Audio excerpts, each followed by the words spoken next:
Tadi kisah hidup Boruto mula musnah satu demi satu akibat kejahilan dan dikhianati oleh seseorang yang dianggap abang sejak kemunculan beliau dalam hidup keluarga Uzumaki Naruto, iaitu Kawaki. Persoalannya, adakah Boruto mampu untuk dapatkan semula kehidupan beliau yang asal dan menghentikan perbuatan Kawaki yang sudah mula melampau mengambil kesempatan dari kehidupan orang lain? Jadi jom kita sama-sama saksikan apa yang telah berlaku dalam manga Boruto chapter 79 Omnipotence. Tapi sebelum kita start, aku nak bagi tahu awal-awal, review chapter kali ini aku bukannya refer official chapter daripada Manga Plus tau. Malah aku refer dari OP Scan yang telah keluar lebih awal dari Manga Plus. So mungkin boleh jadi translation daripada OP Scan ni adalah yang tak sama dengan official chapter nanti. Jadi kalau boleh, walaupun korang dah layan chapter 79 dekat OP Scan, better kita baca juga nanti bila official chapter keluar dekat Manga Plus. Sebabnya translation dekat Manga Plus lebih tepat daripada OP Scan. Dan kita support manga Boruto supaya berjaya untuk naikkan rating setanding dengan manga anime yang lain.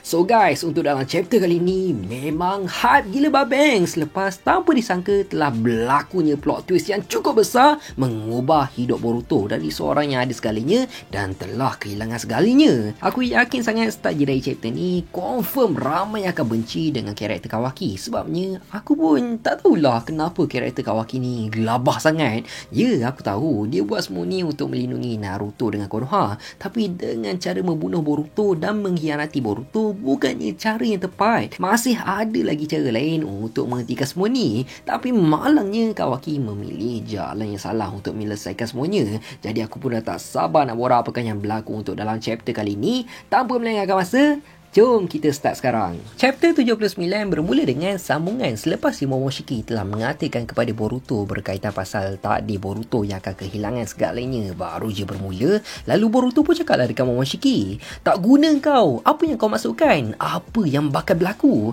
Dan Momoshiki pun balas, aku dah cakap semuanya telah pun bermula, baik kau bersiap sedia je. Jadi Sasuke yang melihat terhadap Boruto, dia pun macam pelik lah kan. Tapi dalam masa yang sama kita dapat tengok Shikamaru terus bertindak untuk mengarahkan ramai shinobi mencari Kawaki secepat yang mungkin. Cumanya diorang masih lagi tak dapat nak kesan keberadaan Kawaki disebabkan Kawaki telah menghapuskan cakra beliau. Malah tanpa disangka Shikadai, Chocho dengan Inojin pun sedang berada tak jauh dari tempat pencarian dan diorang pun curi-curi lah dengar apa yang sedang berlaku kan. Lalu Shikadai pun ambil keputusan untuk turut serta dalam misi mencari Kawaki sebab apa yang telah dilakukan oleh Kawaki boleh menyebabkan beliau akan dibunuh. Jadi berbalik semula situasi dekat tempat Boruto, Konohamaru pun suruhlah Mitsuki dengan Sarada membantu Boruto pergi ke hospital. Tapi selepas je Konohamaru dengan Sasuke terus bertindak untuk mencari Kawaki, tiba-tiba Mitsuki terus cakap dekat Sarada, kau tolong tengokkan Boruto, aku akan pergi cari Kawaki. Dan Mitsuki pun terus meninggalkan Sarada dengan Boruto. Cumanya Boruto yang melihat reaksi Mitsuki sekarang ni macam dah tak relax kan, dia pun teruslah suruh Sarada untuk pergi follow Mitsuki sebabnya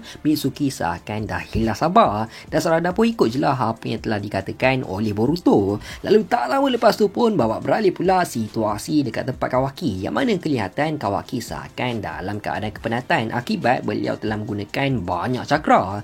Jadi disebabkan keadaan Kawaki dah mula tak stabil, shinobi-shinobi Konoha pun dapatlah mengesan keberadaan Kawaki dan Eda pun turut dapat mengesan juga. Jadi lepas dari itu pun Eda terus bertindak untuk menuju ke tempat Kawaki dan meninggalkan Daimon. Malah situasi dekat tempat Mado pula, dia pun cakaplah dekat Shikamaru, Shikamaru, dengar cakap aku, kau tak perlu membunuh Kawaki sebabnya aku ada cara untuk menghentikan Kawaki. Aku ada ayat special yang boleh memadamkan Kawaki sama macam Delta.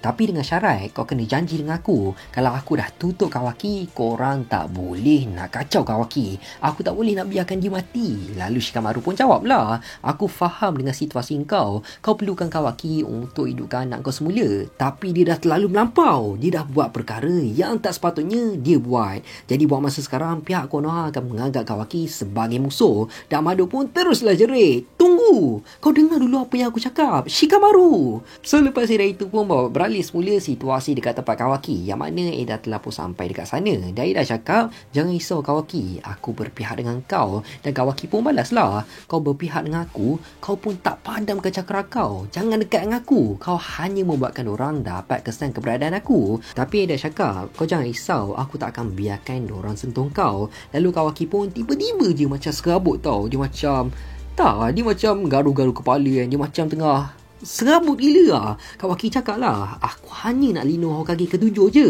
Tapi Momoshiki tak guna tu. Kalau aku tak hapuskan dia, nyawa Naruto dengan penduduk Konoha akan dalam bahaya. Aku tak akan biarkan benda ni jadi. Kenapalah Boruto yang kena jadi vessel Otsutsuki Momoshiki? Tak ada siapa pun dalam Konoha yang akan bunuh Boruto, walaupun dia bahaya macam mana sekalipun. Sebabnya dia adalah anak seorang Hokage. Tak akan ada siapa pun yang akan berpihak dengan aku untuk menentang dia. Kalaulah Boruto ni bukannya anak Hokage dan dia hanyalah sekadar orang luar semata je macam aku, sudah tentu tak akan ada siapa pun yang kisah kalau dia mati. Aku ni seorang yang tak berguna. Aku sendiri tak boleh nak lindung apa yang penting untuk diri aku. Dan secara tiba-tiba, Eda terus je memegang muka Kawaki sambil membawa Kawaki ke udara. Lalu tanpa disangka telah terpancarnya satu cahaya yang cukup kuat yang telah mengelilingi bumi, hasil daripada kemampuan Eda. Dan lepas Eda telah mengeluarkan sesuatu yang cukup misteri daripada kemampuan beliau, Eda terus direbah di pangkuan Kawaki. So start je dari sinilah semuanya telah berubah. Yang mana tak lama lepas tu pun Shinobi Konoha terus sampai dekat tempat Kawaki dengan Eda berada. Lalu diorang pun cakap lah, korang berdua buat apa dekat sini? Sambil tu kelihatan Boruto sendiri tertanya cahaya apa yang muncul tadi tu. Dan secara tiba-tiba Otsutsuki Momoshiki telah muncul dekat belakang Boruto sambil tersenyum melihat Boruto. Pak ni bagi aku memang lain macam karakter Otsutsuki Momoshiki ni memang gila lah. Memang padu gila lah dalam anime Boruto. Jadi lepas Shinobi Konoha telah pun menjumpai Kawaki dengan Eda, diorang macam tak ada apa-apa benda yang berlaku terhadap Kawaki. Diorang seakan macam tak kisah langsung pun terhadap Kawaki. Malah ada satu part tu kan, ada Shinobi Konoha tu tanya dekat Kawaki, Kawaki, mata kau tu bukan ada luka ke? Yang maksudnya luka dekat mata Boruto tu. Lepas tu dia cakap dah okey dah. Lebih kurang macam tu lah. Dan Shikamaru yang dapat info mengenai Kawaki, dia pun cakap lah, kenapa Kawaki boleh ada dekat sana? Kita sekarang ni nak cari Boruto. Dan tak lama lepas tu pun diorang terus je dapat mengesan cakra Boruto yang tak jauh dari tempat diorang. Malah Sasuke yang sedang berlari awal tadi untuk mengejar Kawaki pun terus patah balik menuju ke tempat Boruto. Sama juga macam Sarada dengan Mitsuki. Cumanya Sarada pun macam pelik lah, kenapa tiba-tiba kita kena pergi dekat tempat Boruto pula? Bukankah sekarang ni kita tengah kejar Kawaki? Kan ada benda yang buruk berlaku terhadap Boruto? So diorang pun patahlah balik. Lalu Momoshiki yang telah pun muncul dekat belakang Boruto, dia pun cakap lah, aku nak tanya kau satu benda.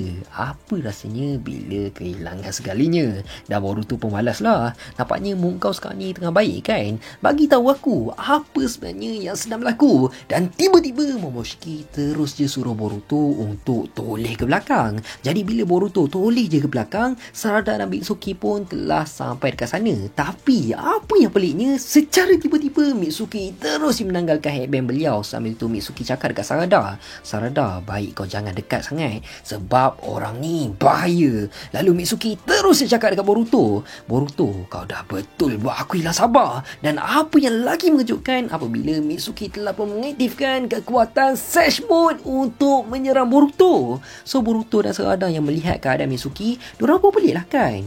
Mitsuki, kenapa tiba-tiba je ni? Dan Mitsuki terus tanya dekat Boruto, aku ada satu soalan je dekat kau. Apa yang kau dah buat dekat Hokage ke-7?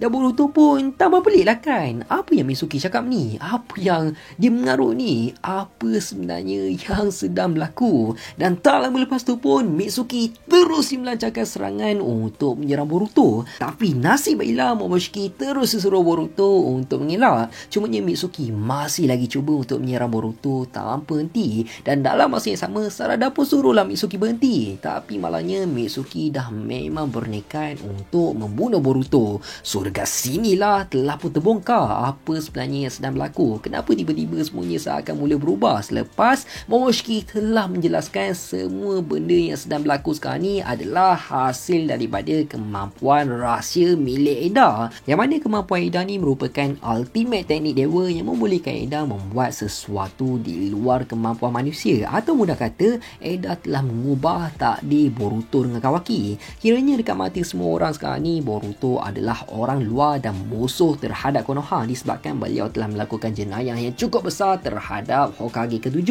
Manakala Kawaki pula dianggap sebagai anak Hokage ke-7 dan telah menggantikan tempat Boruto di mata penduduk Konoha. Jadi disebabkan tu, apa yang telah dilakukan oleh Kawaki sebelum ni dianggap perbuatan Boruto, dan apa yang telah dilakukan oleh Boruto sebelum ni adalah perbuatan Kawaki. Tak ada siapa pun yang ingat siapakah Uzumaki Boruto.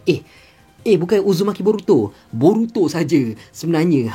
Dan itulah apa yang telah ditunaikan oleh Eda daripada kemahuan Kawaki. Yang Kawaki cakap tadi itulah. So, cara teknik Eda ni berfungsi adalah dengan cara Eda telah manipulate semua orang yang ada dekat dunia melalui cakra diorang semua. Sebab setiap cakra manusia berhubung antara satu sama lain. Jadi Kawaki pun dah faham lah apa sebenarnya yang sedang berlaku. So, Shikamaru yang sedang menuju ke arah Boruto, dia pun tanyalah dekat Eda, kau boleh tengokkan tak dekat mana Hokage ke-7 sekarang dan macam mana keadaan dia? So bila Eda baru je nak jawab pertanyaan Shikamaru, Kawaki pun terus je pegang tangan Eda dan dia suruh Eda bagi tahu dekat Shikamaru yang Naruto dah mati di tangan Boruto. Pak ni memang hanat gila mat si Kawaki ni. Dia betul-betul ambil kesempatan untuk membuatkan semua orang benci terhadap Boruto dan ingin membunuh beliau. Lalu Boruto yang sedang berusaha untuk melarikan diri daripada Mitsuki, Momoshiki pun masih lagi explain perkara yang sebenar kepada Boruto. Cuma apa yang menariknya, Momoshiki sedar je yang Sarada tak terkesan akan kemampuan Eda. Dan Momoshiki sendiri yakin Amado pun tak tahu yang Eda mempunyai kemampuan macam tu. Malah Boruto dengan Kawaki tak terkesan langsung akan kemampuan Eda disebabkan mereka berdua adalah Otsutsuki. Tapi kiranya takdir Boruto sekarang ni memang totally telah pun berubah dan Kawaki sekarang ni adalah Uzumaki Kawaki. Manakala Boruto adalah orang luar yang menjadi sasaran Konoha. Jadi Momoshiki pun tanyalah dekat Boruto, kau dah faham ke sekarang? Dan chapter 79 pun habis macam tu je. Gila jap. Aku tak boleh nak berindu. Memang mind blowing gila. Chapter kali ni memang betul-betul gila. Tak akan ada sesiapa pun yang akan dapat agak plot Boruto akan jadi macam ni. Masashi Kishimoto memang betul-betul wahai lah. Sampai kan orang yang tak layan manga Boruto pun yang selalu kencang Boruto pun jadi hype juga bila dapat tahu apa yang telah berlaku terhadap Boruto. Bagi aku dengan apa yang sedang dilalui oleh Boruto sekarang ni, mungkin aku boleh cakap kisah hidup Boruto lebih menyakitkan dari hidup Naruto. Naruto sejak dari kecil dia memang dibenci dan dia bangkit semula jadi hero Konoha. Tapi kisah hidup Boruto berbeza dengan hidup Naruto. Lepas satu-satu Boruto merasai kehilangan dalam hidup beliau. So guys, macam mana dengan pendapat korang untuk dalam chapter kali ni? Seriously aku memang dah jam. Tak tahu apa pula yang bakal berlaku untuk dalam chapter akan datang. Tak untuk next chapter pun akan ada plot twist. Kita tak jangka kan. Apa pun kita tunggu je lah chapter 80 nanti keluar pada bulan puasa. Jadi aku rasa sampai sini je lah kot video kita untuk kali ni. Aku harap korang semua enjoy dan penyampaian aku jelas. Teruskan support Faiz di Studio untuk mendapatkan 250,000 subscribers dalam tahun ni. Aku nak minta maaf sangat kalau aku ada buat salah, tersilap cakap, terkasar bahasa. Aku nak minta maaf sangat. Aku hanya manusia biasa, tak lari daripada kesilapan. InsyaAllah kita jumpa dalam next video. Assalamualaikum. Bye bye.